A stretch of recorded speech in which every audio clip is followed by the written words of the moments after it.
Hello, it's Deborah E. Johnson, and I am doing the book The Table Where Rich People Sit by Byrd Baylor. I had made a comment about this book in one of my recent lives, and I found the book, so I'm actually going to stop and read this copy to you today. It's a terrific story about gratitude and setting up your life so that you can have the kind of life that you want.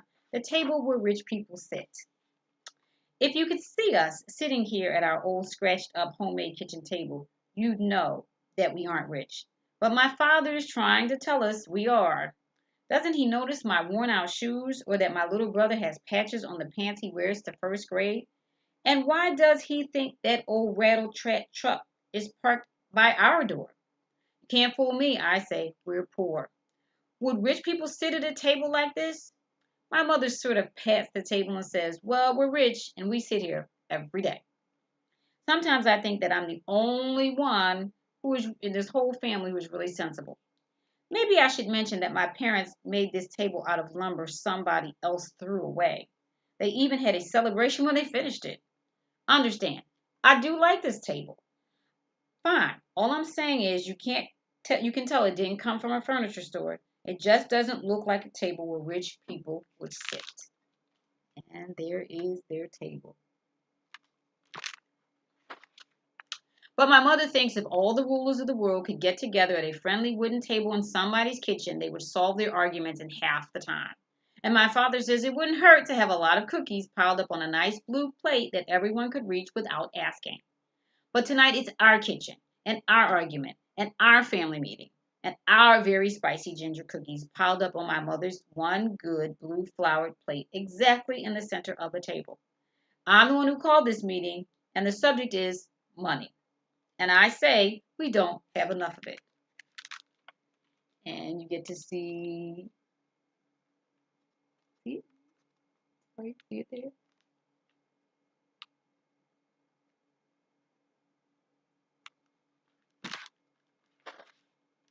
I tell my parents they should both get better jobs so we could buy a lot of nice new things. I tell them I look worse than anyone in school. I hate to bring this up, I say, but it would help if you both had a little bit more ambition. They look surprised. You can see they never think about the things we need. Right here, I might as well admit that my parents have some strange ideas about working. They think the only jobs worth having are jobs outdoors. They want cliffs or canyons or desert or mountain around them, wherever they work. They even want a good view of the sky. They always work together, and their favorite thing is panning gold, piling us into that beat up truck and heading for the rocky desert hills or back in some narrow mountain gully where all the roads are just coyote trails. They love to walk the wide arroyos, the dry stream beds where little flecks of gold are found. They used to tell us that truck knew just which roads to take, and the coyotes would show them where to look for gold. But I never believed it. After a month or two out there, they always had a little bit of gold to sell, but you could tell it never made them rich. As far as I could see, it was just an excuse to camp in some beautiful wild place again. They don't mind planting fields of sweet corn or alfalfa. They like to pick chili and squash and tomatoes. They'll pull up strong fences and or train wild young horses. But they say they just can't stand to be cooped up indoors. So now, of course, my dad is asking, how many people do you know as lucky as we are? But I call this meeting and I say, I bet you can make more money working in a building somewhere in town. Remember our number one rule, we have to see the sky. You could look through a window, I say, but they won't even think about it. Do you see what I mean about being the sensible one? Finally, my mother says, all right, mountain girl, we're going to explain how we figure our money. You'll be the bookkeeper tonight. She hands us each a pencil and some yellow paper. She gives some to my little brother, too, though he'll just sit there pretending to write when we write, or he'll just draw people dancing up in the sky. And by the way, my name is not really Mountain Girl. They just called me that because I was born in a cabin on the side of a mountain where they were looking for gold one summertime in Arizona. They say it was the most beautiful, most magical place and the most beautiful mountain they've ever climbed. Maybe it was, but you know how those two exaggerate. Anyway, they wanted my first sight to be that mountainside, so they held me up outdoors at sunrise where I was when I was just about 8 minutes old. The truth is, though, I still like sunrise quite a lot. And my little brother, they call him Ocean Boy They say since I already had the best mount for my first sight, they thought they ought to find the most beautiful ocean for him. I think they went all over Mexico looking for a place where ocean touches jungle, and they had to find a certain kind of purple blue night sky and the exact green waves they like to see. They held him up to those waves for his first sight. Someday we're all going back to his green ocean and high mountain. But for now, even though they claim to be so rich, they can't take us anywhere at all. Now, no wonder I have to call this meeting about money. Can you believe my father is sitting here looking me straight in the eye and saying, "But Mountain Girl, I thought you knew how rich we were." I'd say, "We can't get very far in this discussion if you won't even admit that we're poor." "I'll prove it to you right now," he says. "Let's make a list of the money we earn in a year." "How much is that?" I ask. "I'll write it down." But he says, "Not so fast. We have a lot of things to think about before we can add anything up." "What kinds of things?" My mother says, "We don't just pay, we don't just take our pay in cash, you know. We have a special plan so we get paid in sunsets too, and in having time to hike around the canyons and look for eagles' nests." But I say, "Can you just give me one single number to write down on this paper?" So we start with $20,000. That's how much my father says it's worth it to him to work outdoors, where he can see the sky all day and feel the wind and smell the rain an hour before it's really raining. He says it's worth that much to be where, if he feels like singing, he can sing out loud and no one will mind.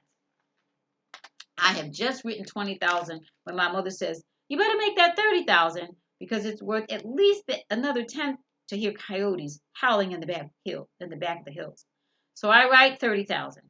Then she remembers they like to see long distances and faraway mountains that change colors about 10 times a day. "That's worth another 10,000, 5,000, she says to me. I'm not surprised because my mother claims to be an expert on mountain shadows in the desert. She says she can tell time by the way those colors change from dawn to dark. I scratch out what I had and write $35,000. And there are those gorgeous mountains. My father thinks there's something else. When a cactus blooms, you should be there to watch it because it might change color that you won't ever see again another day on your life. How much would you say that color is worth? 50 cents, my brother says, but they decide another 5,000. So I write $40,000. But I've forgotten how much my father likes to make bird sounds. He can copy any bird, but he's best at white-winged doves and ravens and red-tailed hawks and quails. He's good at eagles, too, and great horned owls. So, of course, he has to add another 10,000 for having both day birds and night birds around us. I cross out what I had and I write $50,000. Now my mother says, "Let's see what our mountain girl is worth to us." I begin to catch on to their kind of thinking, so I suggest I'm worth 10,000, even though my little brother has begun to laugh. "Don't underestimate yourself," my father says. "Remember all those good lists you make for us." He's right, I do. I make a list of the best books each of us has to read and a list of all the ones we want to read again. I also make a list of all the animals each one of us has seen and the ones we still want to see the most, and the most we want to see out in the wild, not in the zoo. Mine is the mountain lion. I really want to see that. I've dreamed of him 4 times and I've already seen his track. My father chose a grizzly bear. My mother wants to see a wolf and hear it call. And my brother can't decide between a dolphin and a whale. I remember everyone because I make the list. They end up deciding I'm worth about $1 million. I say I don't think I am, but I write it anyway. In fact, it turns out that every one of us is worth $1 million. So we now have $4,050,000. Then I realize I want to add 5,000 myself for the pleasure I have of wandering in open country alone, free as a lizard, not following trails, not having a plan, just turning up wherever the wind turns me. They say that's certainly worth 5,000. So that makes $4,055,000. Finally, my brother says to put down $7 more for all the nights we get to sleep outside under the stars. We all say $7 doesn't seem to be enough. We talk him into making it 5,000. Now my paper says $4,060,000, and we haven't even started counting actual cash. To tell the truth, the cash part doesn't seem to matter anymore. I suggest it shouldn't even be on our list of our kind of riches. So our meeting is over. The rest of them have gone outside to see the new sliver of moon, but I'm still sitting here at our nice homemade kitchen table with one cookie left on my mother's good blue flowered plate, and I'm writing this book about us.